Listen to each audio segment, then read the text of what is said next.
Ici, on vous demande de calculer la distance entre deux plans parallèles. Donc, si on schématise vite fait la situation, on aurait deux plans comme ça, l'un au-dessus de l'autre.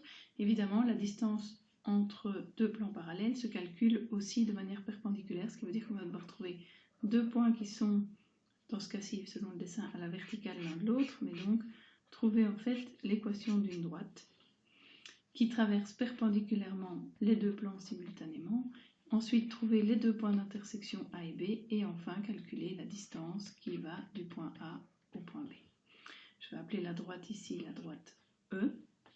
Comme je dois la construire perpendiculaire au plan alpha et bêta, eh bien E aura pour équation paramétrique, ou en tout cas comme vecteur directeur pour cette équation paramétrique, les coefficients de x, de y et de z. Donc ici on va avoir 2r, 3r, moins r pour la première partie de l'équation. Et puis il faut encore trouver un point, soit de A, soit de B, pour donc imposer le passage de la droite E par un point bien précis. Trouver un point qui appartient donc à la droite, c'est éventuellement tout de suite imposer un point d'un des deux plans. Pour ça, il faut donc trouver une valeur pour x, une valeur pour y et une valeur pour z qui vérifie l'équation. Alors, je vais partir sur l'équation de alpha. Je vais prendre, pour faire simple, je vais supposer x égale à 0 et y égale à 0. Donc en fait, j'impose déjà deux coordonnées sur 3, ce qui veut dire que l'équation ici, elle devient 2 fois 0 plus 3 fois 0 moins z plus 1 égale 0. Donc, moins z plus 1 égale 0, autrement dit z égale moins 1. Moins z égale moins 1, donc z égale à 1.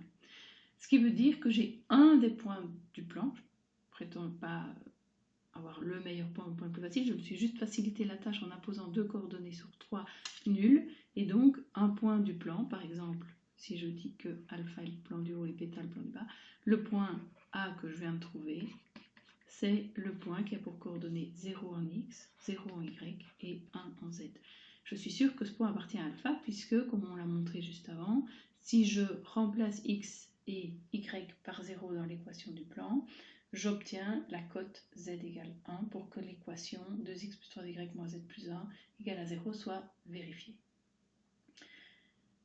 Maintenant, je ne peux pas faire la même chose dans le plan bêta parce que je ne suis pas sûre que le point que je trouverai dans bêta soit à la verticale ou en tout cas dans la direction perpendiculaire sur le plan bêta. Donc, ce que je vais faire, c'est utiliser ce point 0,01 pour terminer de compléter l'équation paramétrique de la droite perpendiculaire que j'impose comme étant celle qui passe par A. Donc, plus 0, plus 0, plus 1, ça va faciliter grandement nos calculs. Et ce qu'on veut maintenant, on sait que A appartient à la droite E et A appartient à alpha, puisque c'est comme ça qu'on l'a conçu. On veut trouver l'intersection maintenant de la droite E avec le plan bêta,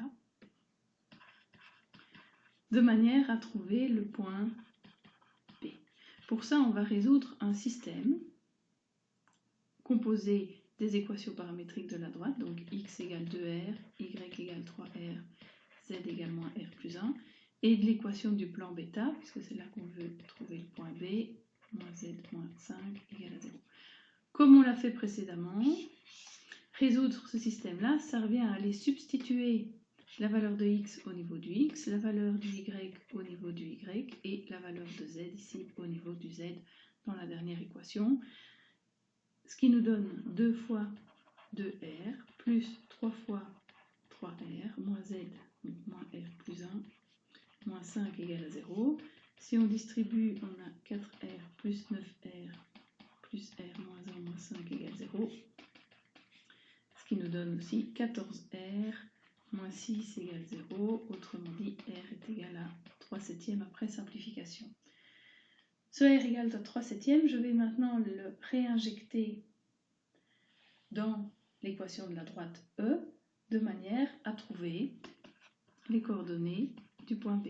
Donc B va avoir pour x, je vais reprendre les équations ici, donc 2r plus 0 en x, on va avoir 2 fois 3 septièmes, en y on va avoir 3 fois 3 septièmes, et en z on a moins r plus 1, donc moins 3 septièmes plus 1, ce qui donne en x 6 septièmes, en Y 9 septièmes et en Z moins 3 septièmes plus 7 septièmes, ce qui donne 4 septièmes. Donc le point B a pour coordonnées 6 septièmes, 9 septièmes, 4 septièmes. Reste alors maintenant à établir la distance entre le point A et le point B, puisque la distance entre les plans alpha et bêta revient à calculer la distance entre les points A et B sur notre dessin.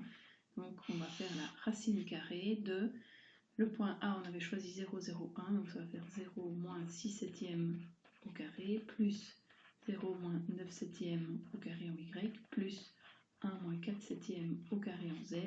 Là on utilise sa calculatrice. Et ça donne 1,60